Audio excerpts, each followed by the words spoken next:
Good afternoon, Dr. Juan Castañeda, and thank you for agreeing to talk to the Gold Money Foundation. Good afternoon. It's a pleasure for me to be here. There's been so much talk in the news recently about the Eurozone and the problems with the monetary union and excessive debt in the Eurozone. What kinds of short-term solutions do you think that the European Union will arrive at for plugging the holes in the Eurozone system? Okay, in the short terms, politicians of all over Europe, all over the Eurozone, I mean, must support the currency, the euro. And what I mean by supporting the currency is that they should put it clear that they are going to rescue the currency in case it is needed. Because we have a very strange implementation of a monetary union in Europe. Because we have different countries with different treasuries, different monetary fiscal policies, I'm afraid, and a single central bank. So this is a quite difficult architecture to put in functioning.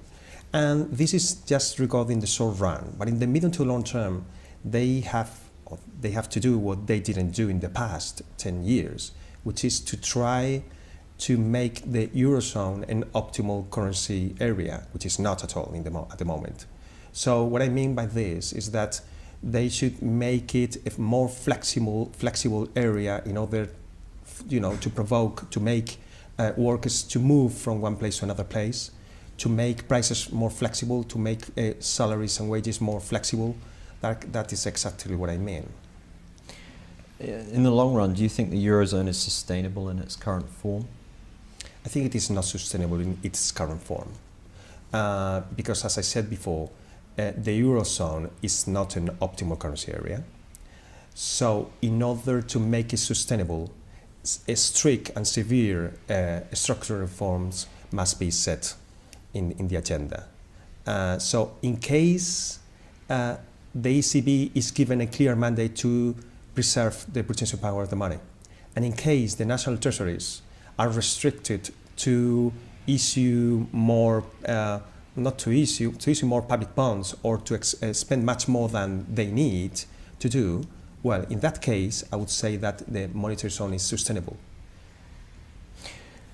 Do you think that Eurobonds need to be a part of some kind of solution to Europe's problems at the moment? In other words, does the Eurozone need to collectivize its debts and stop, for example, banks were using Greek and Italian sovereign debt as collateral at the ECB for short-term loans, but if you created a Eurobond, presumably they wouldn't be allowed to use Greek and Italian bonds and such like in such deals. Well, that's a difficult question, yes, indeed, because if you are issuing Eurobonds, you have to put clear again, you have to make a segment of responsibilities between the ones that are signing the bonds, So are the Germans taxpayers going to support the excessive debt of, say, Italy, Belgium or Spain? That's a very important question to put in the agenda as well.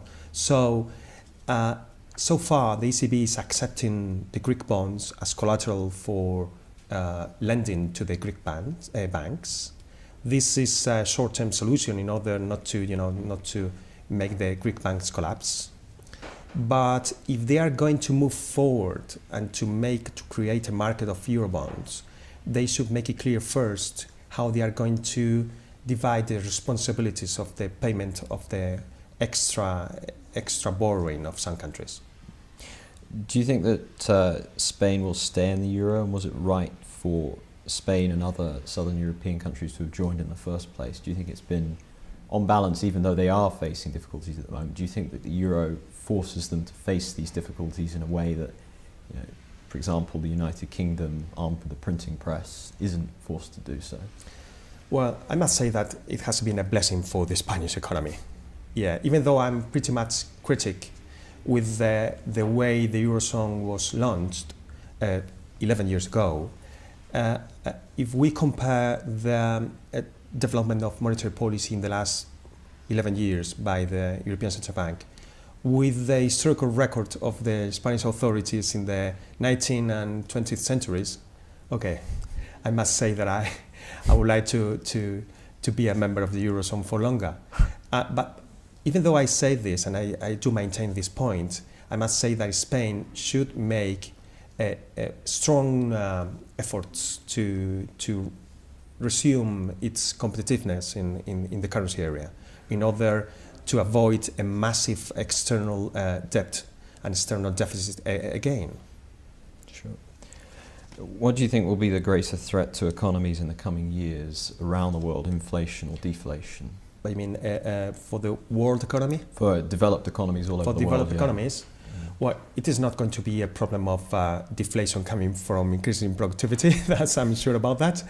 If it is, it's going to be a problem of inflation coming from the excessive money supply coming from the Federal Reserve.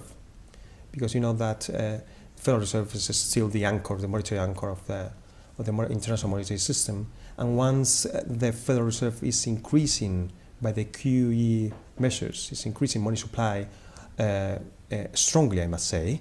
The only fear that I see in the medium to long term is inflationary pressures if they keep pushing this way. Do you think that, for want of a better word, monetary elites would be willing to consider gold as in some form of institutional role in the years ahead? Perhaps not a gold standard, but perhaps sort of a Bretton Woods type system, or some way of stopping this sort of rampant effort at devaluation on behalf of all countries all over the world. Do you think that's a likelihood, or? To be honest, I don't see it. I don't see governments restricting themselves to print money, just pegging the currencies to a fixed exchange rate, or even worse in their terms, I mean, tying their arms to the gold standard. What I do see is that maybe in the future we may see more competition in money markets. This may be a smaller step, but a safer step in the pursuit of what I would call sound money, monetary competition. Do you think that SDRs issued by the IMF, do you think that's going to be an increasingly prevalent feature of the world's monetary system in the years ahead? Well, in regarding Europe, they are going to have a prominent role, I'm afraid. So yes, in some developed economies, the IMF rescue packages in combination with the packages of the whole Europe and the ECB is going to be a major role in solving the current crisis. We thought some years ago that the IMF programs were reserved for the underdeveloped economies and even for the emerging economies, and not for the developed economies, and we were wrong. What do you think ordinary people should look to do to try to protect themselves from the economic issues that they're likely to confront in the years ahead? Well, even though they may be aware of the current threats of this scenario, this troubled scenario, they have little choices to escape from that. I'm afraid, because we have the legal tender clause of the money of the government. So the best thing they can do is to put their savings in better assets. When I mean better assets, I'm talking about the currencies, like the Swiss franc, for example, which has been a currency that preserves the purchasing power of the money. And why not some precious metals, such as gold or silver, which has been growing the last 10 years, I would say. Final question, do you have any price targets for gold and silver, or any ways of valuing them? I'm not a market analyst, so I don't have a technical prospect for the prices of gold and silver. But according to the management of the state-owned or national currencies in the last few years, I must say that the truly expansionary policies of especially the Fed in the last years is going to have a positive impact in the price of gold. That's what I think. Dr. Juan Castañeda, Senior Lecturer at UNED University in Madrid and host of the website The Old Lady of Threadneedlestreet.wordpress.com. Thank you for talking to the Gold Money Foundation. Thank you very much.